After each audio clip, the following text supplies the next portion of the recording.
All right, so this is part 5 in our cells lecture. And in this part, we're going to look at something called the endomembrane system. All right, so this endomembrane system, this is a, a way in which we're going to move our proteins that we've just made and that the ones that have just folded into their particular protein structure. This is how we're going to get it from the ribosome where we just translated it and just made it to its ultimate destination. Okay. Now, there's going to be a couple of different organelles that are involved in this, and these are going to be things like the endoplasmic reticulum, things like the Golgi body or the Golgi apparatus. There's vesicles that are going to be used, and then we'll transport these through the cytoplasm or to the plasma membrane and then out to the outside of the cell. All right. So some of these components that we're going to look at here, we're going to look at ribosomes because we've just made them, or we've just made the proteins using ribosomes, the endoplasmic reticulum, and the Golgi apparatus. All right. So you can kind of see this kind of pathway of what we're going to go through. So we're going to start with number 1. When we're looking here to the right, we're going to start at number 1. We're going to make our protein at our ribosome at the rough endoplasmic reticulum in this example. We're going to move them from the ER through a vesicle to the Golgi apparatus. All right. From the Golgi apparatus, they're going to move through the Golgi apparatus. They may be modified in some way, and then they will bud off from the Golgi apparatus into another vesicle, so a secretory vesicle, and then they'll do a couple of things. They may fuse with the membrane and become part of the plasma membrane. They may be exocytosed out into the extracellular space, or they may remain within the cell to be used inside the cell. All right, so we'll look at each of these. Okay, so the first one is our peptide chain that we're making in this process of translation can go from the ribosome where we just made it into the endoplasmic reticulum. Okay, lumen. All right, and so this is where it will be shuttled. If we look here, this is something called a smooth endoplasmic reticulum because it is smooth. It has no ribosomes on it. And then this region out here, this is the rough endoplasmic reticulum, and it's called rough because it does have ribosomes. Okay, so this is where proteins can be packaged and transported into these secretory vesicles, and then the vesicles are going to bud off, and they're going to make a separate entity that that's then going to travel to the Golgi body. Okay, so imagine if something like you're blowing bubbles, right? And this is just a very simple example, but if you're blowing a bubble, you blow, and then you have that one bubble kind of bud off, right, from the stick that you're blowing the bubbles with. That one bubble buds off, and then it floats by itself, right? That's essentially what these transport vesicles are doing. They're going to have the protein within it, they bud off, and then they shuttle the protein to the Golgi apparatus. Okay. Now, there can be things called chaperone proteins. Okay, and chaperone proteins help with the folding of the protein. So in the previous part, we talked about the different structures, right? Primary, secondary, tertiary, and quaternary structures. One way that this folding is accomplished is through the use of these chaperone proteins that help with the folding and help it prevent it from being misfolded. Okay, and like we've said several times, the functionality of a protein is dependent on its shape. So in order for it to function properly, it has to fold properly into the correct shape. All right. All right. Next, we have something called glycosylation, and we talked about glycosylation in one of the previous one of the previous parts in this lecture. And we said glycosylation is essentially just the attachment of a carbohydrate group, hence the term glyco, to one region of a protein or something, okay? Or you could add it to a lipid or something, all right? So in this example, we're talking about TSH, which is thyroid stimulating hormone, all right, which is a protein-based hormone, all right? So these are both folded, right, into something called a quaternary structure that we talked about last time. And then they can also undergo end-linked glycosylation, which in this case is having to do with the attachment of a carbohydrate group, right? When you attach a carbohydrate group to a protein, in this case the TSH hormone, that kind of serves as a marker or serves as an identification tag to let the cell know where that protein is needing to go, if it's needing to be secreted out of the cell, and really just its ultimate destination. Okay. All right. So once we have made our protein, it's been packaged into a vesicle from the ER. It can then bud off and it can be transported to the Golgi apparatus. All right. And you can think of the Golgi apparatus as the site where we're going to have some packaging and perhaps some additional modification. All right. So this green structure that you see here, this whole thing, this is the Golgi apparatus, sometimes called the Golgi body. This region here, this side of it is called the cis face. This region over here is called the trans face. Right. So the vesicle from the ER will come in and bud and join with the Golgi body.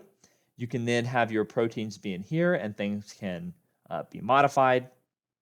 And then it becomes, or it is transported through here, and it is shuttled until it is released as another separate vesicle on the trans face of the Golgi apparatus. Okay, so we enter into the cis face, it comes in here, and then it makes its way across the body of the Golgi apparatus and then to the trans face here. All right. Along the way, we can have additional modification. Okay, so in this case, this is something called O-linked glycosylation, which again, glycosylation is just this process of modifying the protein with a carbohydrate group. Okay, so it can continue to move across the sacs. It's compartmentalized, it's packaged, and then it's ultimately released in a separate vesicle out into the cytoplasm. Okay, this is the O-linked glycosylation that we just talked about, and then it can be packaged and it can be released out here in a separate vesicle. Okay, so that's what this is showing here. All right. Now, once we release it from the Golgi apparatus into the cytoplasm, it has to go somewhere. And one of the ways that it can get to its destination is through a motor protein called kinesin. Okay, or sometimes you can pronounce it kinesin. Right. So we're just going to say kinesin. This is a motor protein that walks the vesicle along a microtubule tract. So if you look at this image to the right, this is the protein, this large blue structure. This is a motor protein. This is the motor protein called kinesin. And then this is a microtubule tract.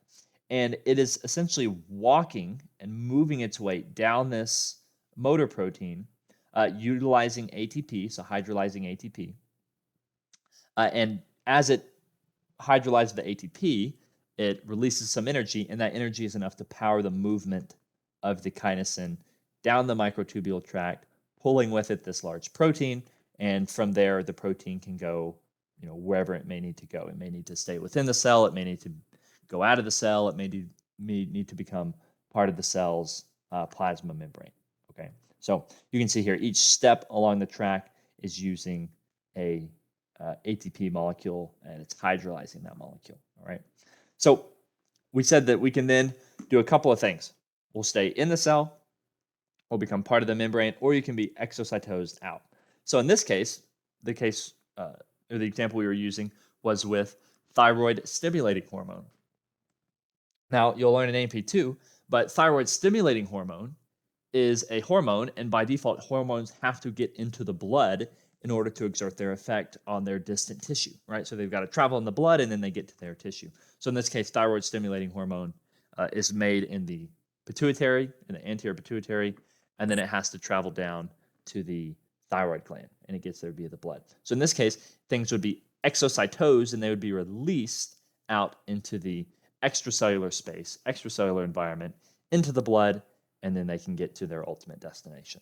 Okay, so this slide here is just showing the kind of summary of what we just talked about. So steps 1 through 8, the growing of the peptide chain, the folding of it with the help of the chaperone proteins, we're modifying it, we're sending it to the Golgi apparatus, additional modification, it's then packaged into a vesicle.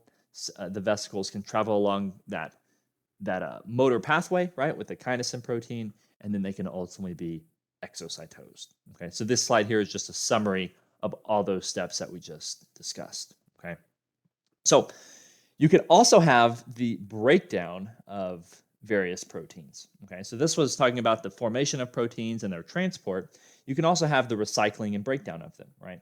So one is called a proteasome. That's what we see here on the right.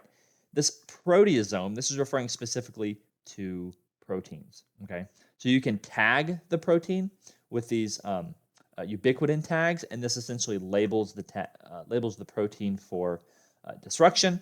You can then go to this proteasome, and you see that the protein is fed through, and then it is slowly chopped up into smaller pieces as it is recycled. And then we can also have something called a lysosome, and a lysosome is a membrane-bound vesicle that has different enzymatic proteins inside that help to break down different bonds and break down different things that may come into this lysosome. So this is a good example of what's used in the immune system in the form of phagocytosis. So you can phagocytize a bacterium. This bacterium can fuse with a lysosome. The lysosome and the bacterium interact, and it breaks down the bacterium into very small pieces, right? So this is an example of an enzyme that is catalyzing the breakdown, these hydrolytic enzymes that are catalyzing the breakdown of, in this case, a bacterium, okay? So this could happen with organelles, old worn out cell parts, pathogens, proteins, all different kinds of things, okay? So if we step back just a second to the ribosomes that we talked about earlier, are human ribosomes and bacterial ribosomes, are they the same? Okay, so maybe pause the video, think about it, you can look it up and try to answer it, okay? But I'm going to move on. So in short, the answer is no, okay? Bacterial ribosomes and human ribosomes are not the same, and that's a good thing, okay? So what we see is our ribosomes are going to differ based on their density and based on their shape and size. So to answer this question, I kind of already showed you the answer, but why are the ribosome subunits different?